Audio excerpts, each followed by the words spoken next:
Bienvenidos a un viaje excepcional a través de la historia de un país que desde su colonización nunca ha conocido la paz. A lo largo de los años, ha estado marcado por dictaduras, explotación, pobreza y guerras. Una tierra donde las personas han sido privadas de derechos y libertades. En este recorrido, exploraremos la cultura y la vida en Cuba, analizando su sistema político y la rica flora y fauna que la caracterizan. Prepárense para sumergirse en la esencia única de esta isla caribeña.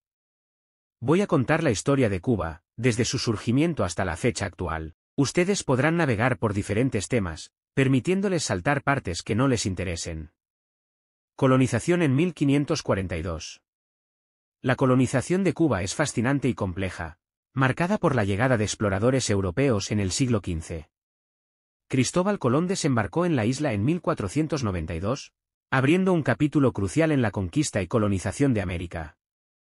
A lo largo de los siglos, Cuba experimentó el dominio español, convirtiéndose en un epicentro estratégico para el comercio y una joya codiciada. Las plantaciones de azúcar florecieron con la mano de obra esclava, transformando la isla en un importante enclave colonial. Guerras de independencia de 1868 a 1898.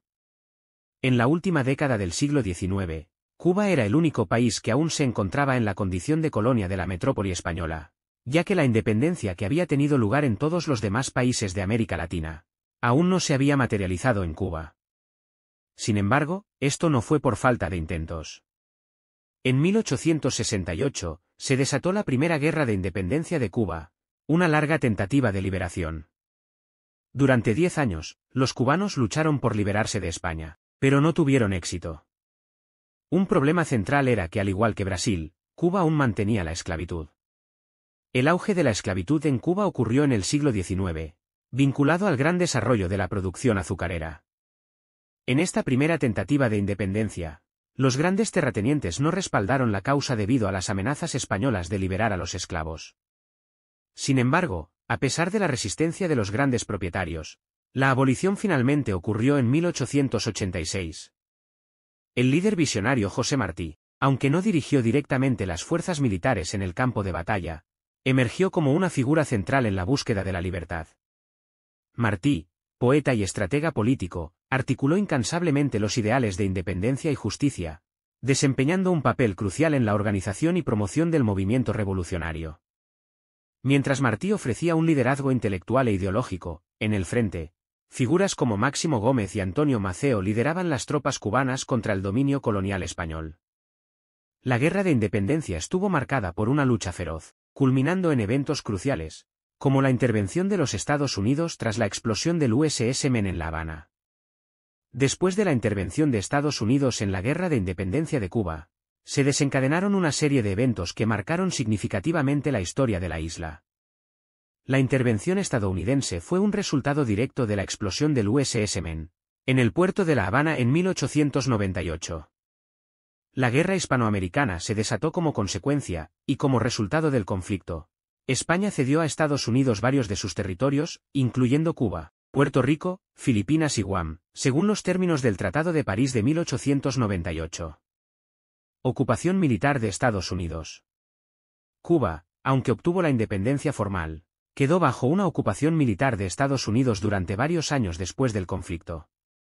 Esta ocupación generó tensiones y descontento en la isla, y Cuba finalmente logró su retirada en 1902.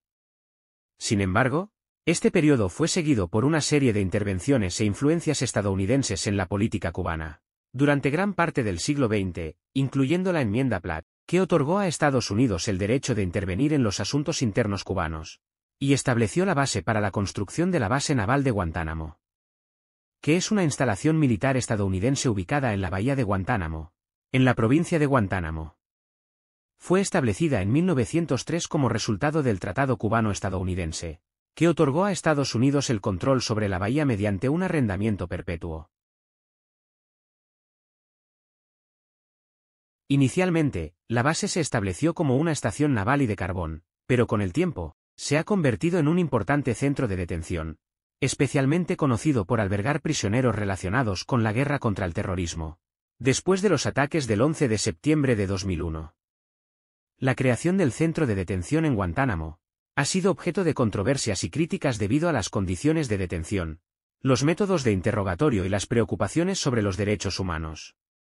A lo largo de los años, la base naval de Guantánamo ha sido un punto de fricción en las relaciones entre Estados Unidos y Cuba, y el gobierno cubano ha expresado repetidamente su deseo de que la base sea devuelta a la soberanía cubana. La situación de la base continúa generando debate a nivel internacional. Revolución cubana de 1953 a 1959. En la década de 1950, Cuba estaba sumida en una compleja situación política y social que allanó el camino para la Revolución cubana. Fulgencio Batista, un exmilitar, asumió el poder en un golpe de Estado en 1952, estableciendo una dictadura. Durante su régimen, se caracterizó por la corrupción generalizada, la represión política y la falta de medidas efectivas para abordar los problemas sociales del país. La economía cubana, centrada en la producción de azúcar, estaba controlada por intereses extranjeros y grandes terratenientes, lo que contribuía a las desigualdades sociales. La clase baja y la clase media enfrentaban dificultades económicas, mientras que la élite disfrutaba de privilegios y beneficios. Además, la falta de oportunidades políticas y el aumento de la represión generaron un clima de descontento. Fidel Castro, un joven abogado, lideró la resistencia contra Batista y su régimen.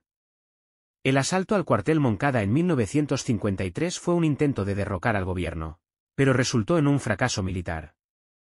Sin embargo, este evento marcó el inicio de la lucha armada, que culminaría en la Revolución cubana en 1959.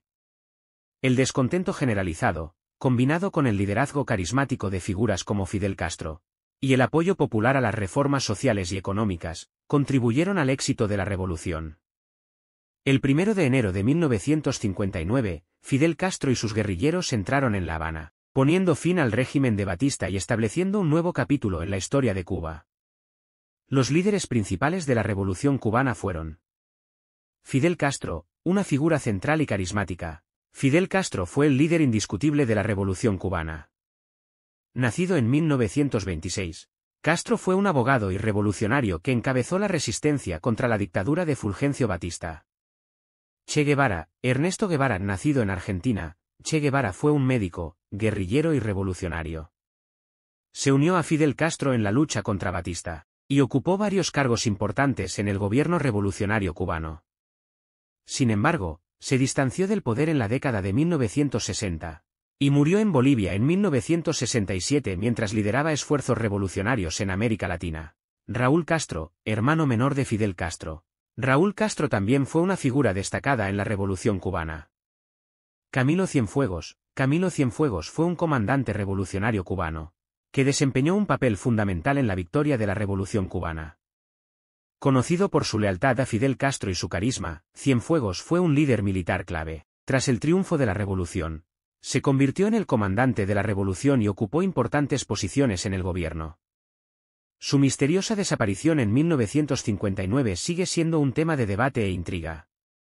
Su contribución y liderazgo fueron fundamentales en los primeros años de la revolución. Estos líderes, junto con otros guerrilleros y partidarios, desempeñaron roles cruciales en la lucha contra la dictadura de Batista, y en la consolidación del nuevo gobierno revolucionario en Cuba. Asalto al cuartel Moncada. A pesar de que el asalto al cuartel Moncada, ubicado en la ciudad de Santiago de Cuba, resultó en un fracaso militar con la muerte y captura de muchos rebeldes, incluido Fidel Castro, marcó el inicio de la resistencia contra el gobierno opresor. Fidel Castro, durante su juicio, pronunció un discurso conocido como "La historia me absolverá", exponiendo sus ideas sobre la necesidad de reformas sociales y políticas en Cuba. Aunque fue condenado a prisión, fue liberado posteriormente debido a presiones populares e internacionales. Después de su liberación, Fidel se exilió en México, desde donde planeó continuar su lucha contra Batista. El 2 de diciembre de 1956, Fidel, junto con otros rebeldes, incluido Che Guevara, desembarcó en Cuba desde el yate Granma, dando inicio a la guerrilla en la Sierra Maestra. La lucha en las montañas ganó fuerza, atrayendo apoyo popular, y eventualmente, la incorporación de otros líderes revolucionarios como Camilo Cienfuegos y Raúl Castro. El movimiento revolucionario creció en número y eficacia, culminando en la caída del régimen de Batista el 1 de enero de 1959, cuando Fidel y sus seguidores entraron triunfantes en La Habana, marcando el comienzo de una nueva era para Cuba. Es importante destacar que Castro contaba con el apoyo del pueblo en aquel momento debido a su carisma, facilidad de palabras, poder de convencimiento y sus promesas. Un pueblo con una historia de sufrimientos y guerras, sometido a una dictadura cruel. Sin embargo, lo que el pueblo no imaginaba era que estaba saliendo de una dictadura para entrar en otra mucho peor y eterna. Lo que les esperaba era una vida privada de derechos y libertades, con mucho más miserias y necesidades. Triunfo de la Revolución Cubana, 1959 a 1989. Fidel Castro y Huber Matos entran en La Habana el 8 de enero de 1959, llamando a una huelga general para derrocar al gobierno provisional tras la huida de Fulgencio Batista. El nuevo gobierno forma una administración moderada con Manuel Urrutia como presidente y José Miró Cardona como primer ministro, mientras Fidel Castro permanece como comandante en jefe de las Fuerzas Armadas. Este gobierno inicial era diverso en tendencias. Antes de la victoria, Fidel Castro y otros líderes redactan el Manifiesto de la Sierra Maestra, comprometiéndose a celebrar elecciones generales en un año y entregar el poder al candidato electo. Sin embargo, tras el triunfo, el gobierno descarta esta promesa, argumentando que los gobiernos anteriores fueron perjudiciales y sumisos a los intereses de Estados Unidos. En 1974, se celebran las primeras elecciones socialistas en Cuba, aunque reciben críticas. Este periodo inicial marca la consolidación del poder revolucionario y el inicio de cambios significativos en Cuba. Ejecuciones políticas. Entre 1959 y 1987, según Amnistía Internacional, se registraron 237 condenas a muerte oficiales en Cuba, de las cuales todas, excepto 21, fueron ejecutadas. Otras estimaciones sitúan el número total de ejecuciones políticas en alrededor de 4.000. La Ley de Reforma Agraria. En 1959, el gobierno revolucionario comenzó a promulgar decretos que llevaron a la eliminación de la propiedad privada de gran y mediana escala, limitando la propiedad a inmuebles particulares, bienes personales y pequeños negocios. La Ley de Reforma Agraria y la creación del Instituto Nacional de la Reforma Agraria en mayo de 1959 fueron pasos clave en este proceso, que incluyó expropiaciones y nacionalizaciones que afectaron a la clase alta y a empresas estadounidenses. Estas medidas provocaron tensiones con el gobierno estadounidense y contribuyeron al inicio de hostilidades entre ambos países. Al mismo tiempo, sectores conservadores del gobierno fueron reemplazados, y gran parte de la clase alta propietaria abandonó el país, instalándose principalmente en Miami. Desde entonces, más de 1 millón de cubanos han emigrado, mayoritariamente a Florida y Nueva Jersey, como a otras comunidades más pequeñas en todo el mundo.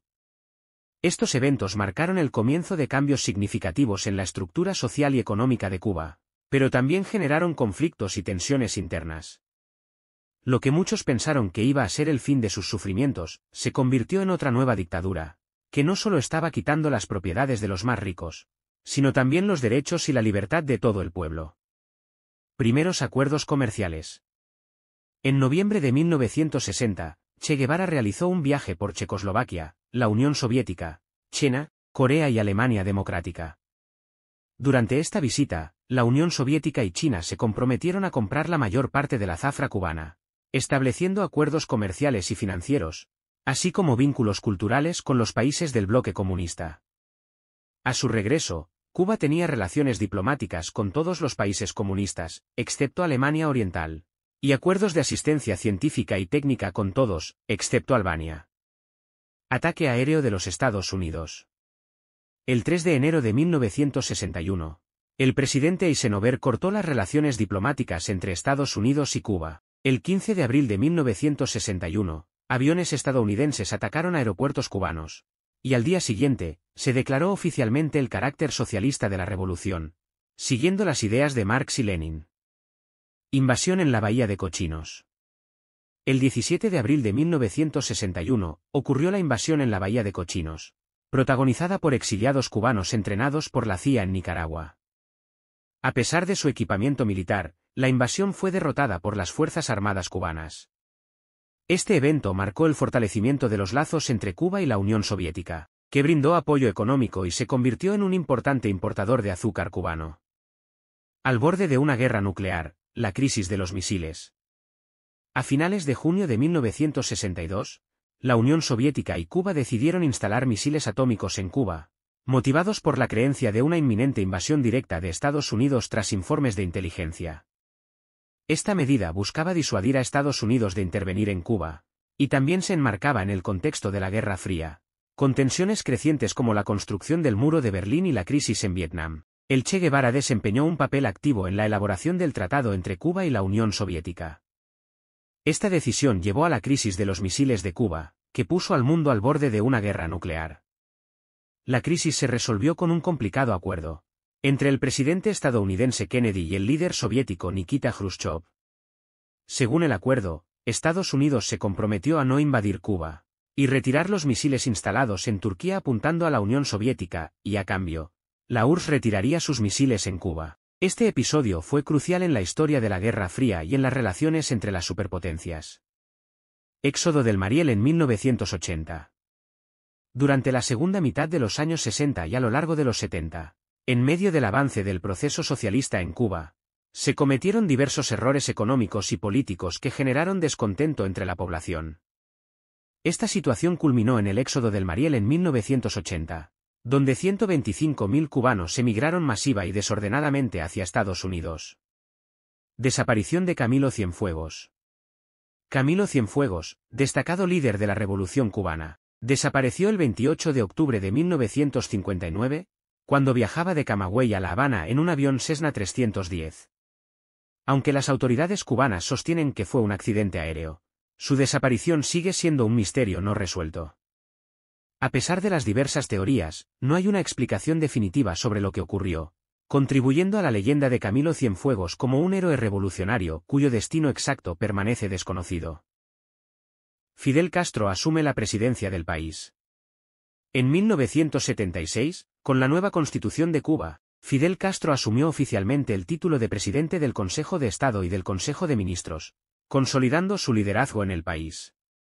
Durante la Guerra Fría, Cuba, que quedó aislada del resto de los países americanos a excepción de México, siendo expulsada de la OEA, esta medida fue abolida en junio de 2009, y sumamente dependiente de la Unión Soviética y el bloque comunista. La disolución de la Unión Soviética. Desde 1989. Cuba experimentó problemas económicos de abastecimiento, que se agravaron con la caída del Muro de Berlín en noviembre de ese año, y la disolución del Consejo de Asistencia Económica Mutua, CAME, en junio de 1990. El gobierno cubano declaró oficialmente el llamado Periodo Especial en Tiempo de Paz, en marzo de 1990. La situación empeoró tras la desaparición de la Unión Soviética a finales de 1991. Lo que provocó una crisis profunda debido al colapso del bloque soviético. La economía cubana se vio afectada por la drástica reducción en la entrada de bienes y alimentos, ya que las economías planificadas de los países del bloque soviético desaparecieron. Esta situación, combinada con los efectos del bloqueo económico impuesto por Estados Unidos, paralizó la isla, ya que la economía cubana dependía en gran medida de pocos productos con pocos compradores.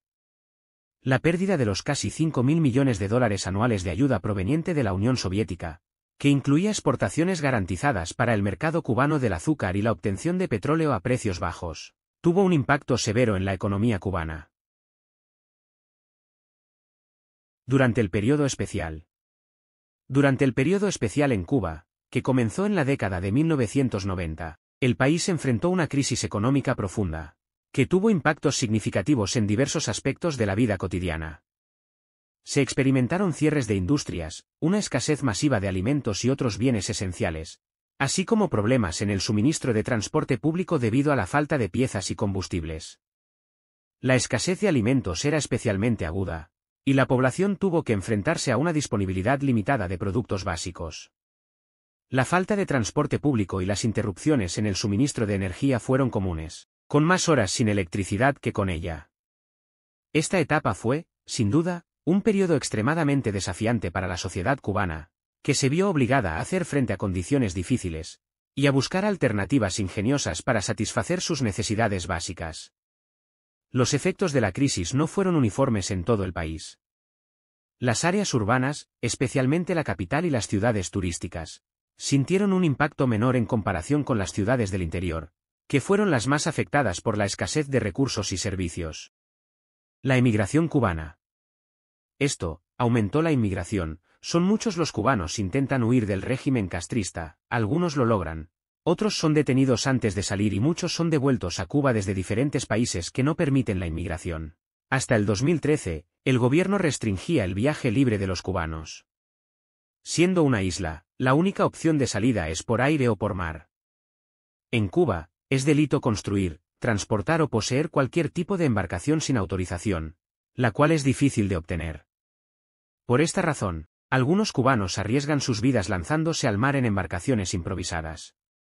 Miles de personas han perdido la vida en estos intentos, mientras que otros optaron por la violencia, secuestrando aviones y barcos, e incluso matando inocentes para escapar de aquel régimen. Despenalización del dólar. En 1994, como medida para hacer frente a la crisis, Cuba adoptó la despenalización del dólar. Hasta ese momento, la posesión de dólares por parte de ciudadanos cubanos era penalizada y considerada un delito. La despenalización del dólar permitió una mayor flexibilidad en las transacciones, y contribuyó a atraer divisas extranjeras, especialmente de aquellos que tenían familiares en el extranjero. Esta medida ayudó a dar un giro en la situación económica al proporcionar a la población acceso a una moneda más estable y facilitar la entrada de divisas al país. Aunque no resolvió todos los problemas, la despenalización del dólar contribuyó a aliviar parcialmente algunos de los desafíos económicos durante el periodo especial. Aunque brindó ciertos beneficios, tuvo impactos desiguales en la población. Principalmente, aquellos más favorecidos fueron el gobierno, y quienes tenían familiares en el exterior que les enviaban remesas en dólares. Estas personas experimentaron una mejora en sus condiciones económicas, mientras que aquellos sin familiares en el exterior continuaron enfrentando dificultades. Fidel deja de ser presidente. Contrario a la percepción común, Fidel Castro ya no ostenta la posición de presidente de Cuba. Su renuncia al poder ocurrió en 2008 debido a problemas de salud, y en su lugar asumió la presidencia su hermano, Raúl Castro. La sucesión marcó un cambio significativo en la dirección del país, aunque Fidel Castro mantuvo su influencia y participación en asuntos importantes hasta su fallecimiento en 2016. La transición de poder reflejó una etapa de transformación en la política cubana, con Raúl Castro implementando algunas reformas económicas y sociales, aunque el sistema político general continuó siendo de partido único.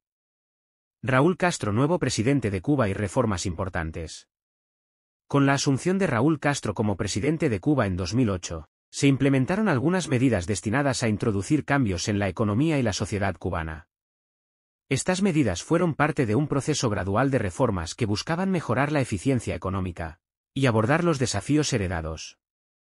Algunas de las medidas más destacadas incluyen: apertura económica. Raúl Castro introdujo reformas para liberalizar la economía cubana, permitiendo la creación y gestión de pequeñas empresas privadas en sectores como la agricultura, el transporte y los servicios. Se promovió la iniciativa privada como complemento a la gestión estatal. Anteriormente, la mayoría de las empresas eran estatales, y las pocas personas físicas que tenían algún negocio enfrentaban limitaciones significativas en términos de tamaño y alcance de sus operaciones. Aunque aún existen limitaciones, como el tamaño restringido de las empresas y las elevadas tasas de impuestos, estas reformas proporcionaron una mayor variedad de empleos y opciones para las personas. Esta apertura permitió a los ciudadanos explorar oportunidades laborales más allá del empleo estatal, que a menudo ofrece salarios muy bajos. Otro problema que esto originó fue que el gobierno cubano no permite que las personas lleven una vida digna y libre, restringiendo los sectores privados para que el lucro ganado por su trabajo no sea mayor al salario mínimo del país. En Cuba, donde no existen medios para controlar los ingresos, las personas están obligadas a declarar y pagar impuestos por lo declarado. Al final del año, si el gobierno cree que esa persona obtuvo más lucro del declarado, impone multas gigantescas basadas en el valor que suponen que la persona obtuvo. Esto, además de ser injusto, lleva a muchas personas a vender sus bienes para poder pagar al fisco o contraer deudas impagables. Cambio en el sistema de doble moneda. Se anunciaron planes para unificar el sistema de doble moneda. Este proceso se inició con la eliminación gradual de la circulación del CUC, buscando así simplificar el sistema monetario y mejorar la equidad en el acceso a bienes y servicios para toda la población. Este era un problema que afectaba considerablemente a la población, principalmente a la clase más pobre, ya que existían dos tipos de tiendas, las que aceptaban divisas y las que operaban con moneda nacional. Las tiendas que utilizaban moneda nacional tenían una reputación negativa debido a un servicio deficiente, productos de baja calidad y una oferta limitada. Además, estas tiendas no proporcionaban todos los productos necesarios para la población. Esto al comienzo parecía una buena oportunidad para mejorar el poder adquisitivo, pero en realidad, los precios continuaron siendo representativos del valor del dólar. Es decir, lo que cambió fue que en lugar de ir a una casa de cambio para obtener CUC, podías comprar directamente en la tienda con tu moneda. Sin embargo, los salarios siguieron siendo los mismos y el poder adquisitivo no mejoró en absoluto. Mejoras en el acceso a la tecnología. Se buscó transformar el acceso a la tecnología y las comunicaciones para la población cubana. Se autorizó la venta de electrodomésticos y dispositivos electrónicos, y se expandió gradualmente el acceso a Internet y la telefonía móvil. Esta medida representó una auténtica revolución, ya que hasta esa fecha, los cubanos no tenían acceso a estas tecnologías. Las líneas de los celulares solo estaban disponibles para personas extranjeras, y el uso de Internet era totalmente desconocido para la población general.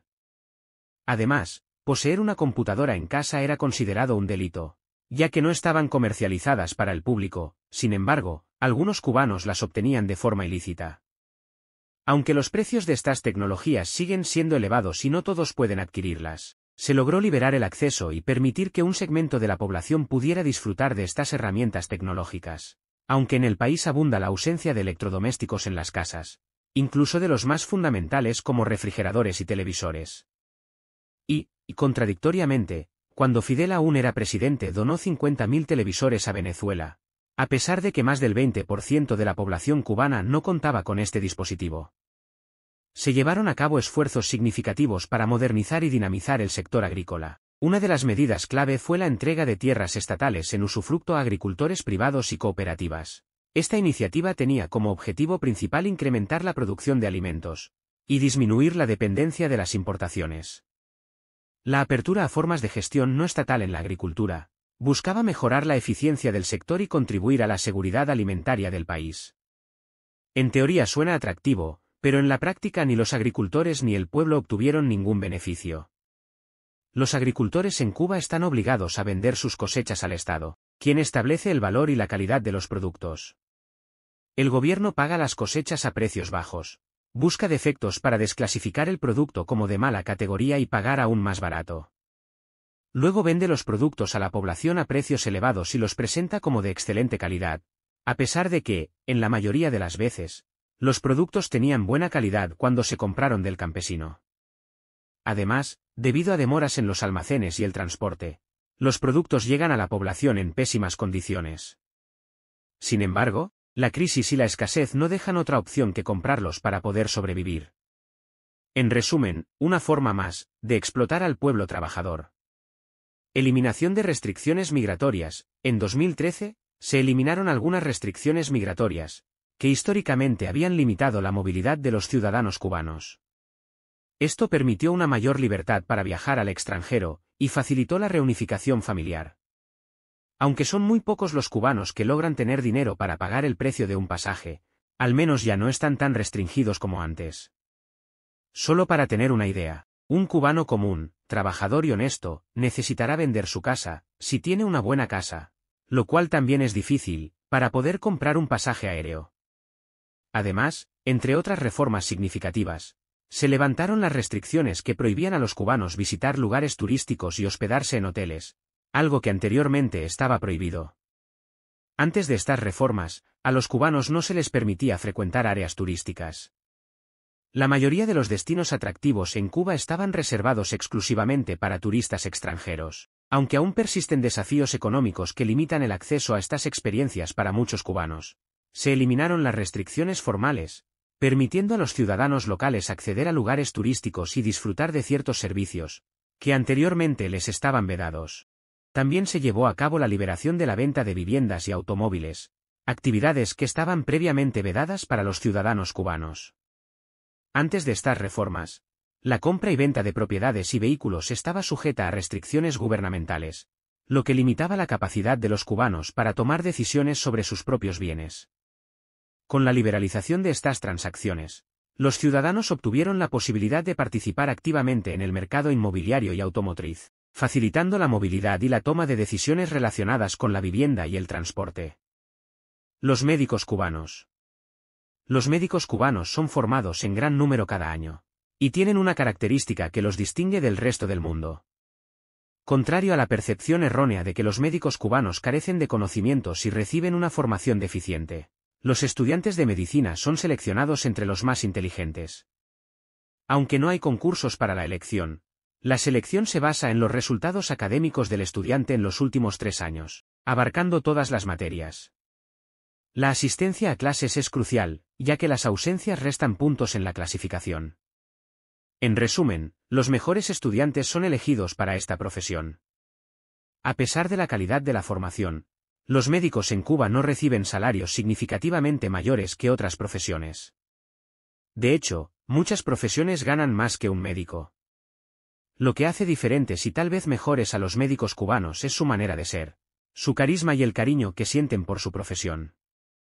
Estos médicos no se forman pensando en el dinero que van a ganar, ya que esa no es su ideología. Son conscientes de que el dinero es lo que menos van a tener, por lo que eligen esta profesión por amor y no por interés.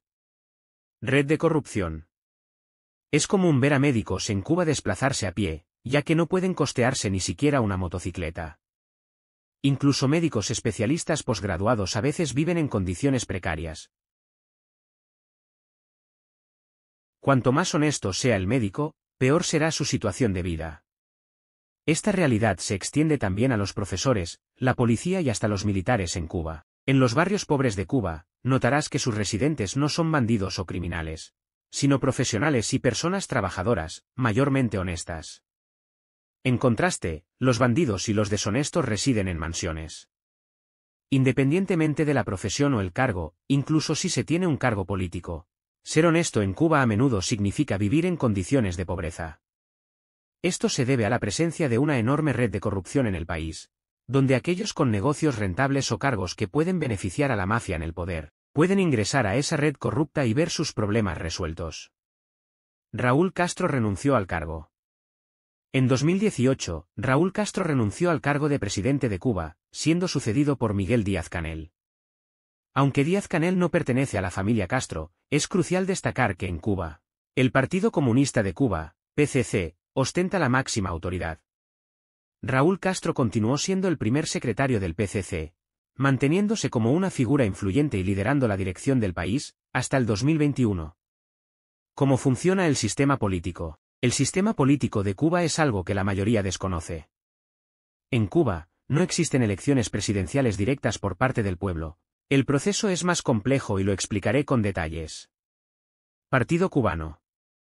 En Cuba, existe un solo partido reconocido por la Constitución y la máxima autoridad recae sobre él. El Partido Comunista de Cuba, PCC. Es el órgano rector y dirige el sistema político del país. El primer secretario del PCC tiene un papel crucial y su posición es de gran relevancia en la toma de decisiones, aunque también existe un gobierno con funciones ejecutivas, liderado por el presidente. En la práctica, el poder central y la orientación política fundamental se derivan del Partido Comunista de Cuba. La estructura del PCC y su liderazgo influyen significativamente en la gobernanza del país. Sistema electoral. La Asamblea Nacional del Poder Popular es el órgano supremo del poder estatal en Cuba, con funciones constituyentes y legislativas.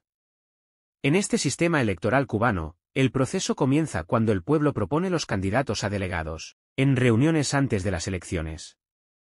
Los candidatos son elegidos en votaciones populares, sin campañas ni influencia partidaria. Los delegados, que no reciben salario por su cargo político y tienen poder limitado, siguen trabajando en sus profesiones y realizan funciones políticas en su tiempo libre. Estos delegados forman la Asamblea Municipal, donde eligen un presidente y vicepresidente. Luego, de entre los delegados, se seleccionan diputados para formar parte de las asambleas nacionales, que constituyen el Parlamento.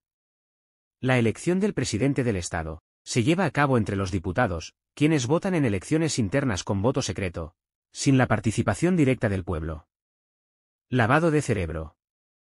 En Cuba, no es común celebrar fechas religiosas como Navidad o Pascua. El gobierno solo conmemora fechas de interés político, excepto el 25 de diciembre, que se convirtió en feriado gracias a la visita del Papa Juan Pablo II. En las escuelas, tampoco se aborda la religión. Desde temprana edad, comienza un proceso de lavado de cerebro, enseñando a los niños a querer, respetar y agradecer a la revolución y sus líderes, siguiendo sus ejemplos. En Cuba, cualquier cosa que vaya en contra de las ideas revolucionarias está censurada. Los canales de radio, televisión y todos los medios de prensa pertenecen al gobierno, y los temas presentados no pueden ir en contra de esa ideología. El partido controla todos los aspectos en el país. No verás ningún letrero, cartel en la calle o anuncio en la televisión que hable sobre alguna referencia religiosa u otro asunto, que no esté alineado con los pensamientos revolucionarios y sus líderes. Crisis actual. Actualmente, en Cuba se vive la segunda mayor crisis de la historia de la Revolución cubana. Comenzó con la pandemia y coincidió con la salida del último Castro del poder. Aunque dejó de ser presidente en 2018, continuó como el primer secretario del Partido Cubano hasta 2019.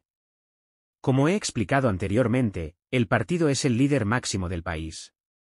El primer golpe que impactó a la población cubana fue la desvalorización repentina de la moneda nacional, con una caída exorbitante. El propio gobierno anunció el aumento de los salarios mínimos, que pasaron de 400 pesos a 2.100. Sin embargo, junto con esto, subieron los precios en porcentajes mayores que el porcentaje del salario aumentado.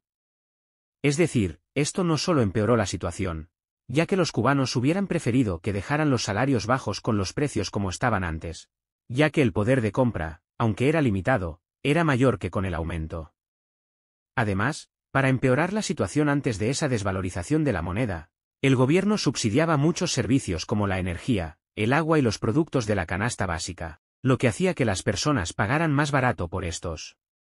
Y esto fue eliminado con el cambio. La medida tomada por el gobierno no solo empeoró la situación, sino que también acabó con los ahorros que las personas tenían, tanto en los bancos como en sus casas en esa moneda.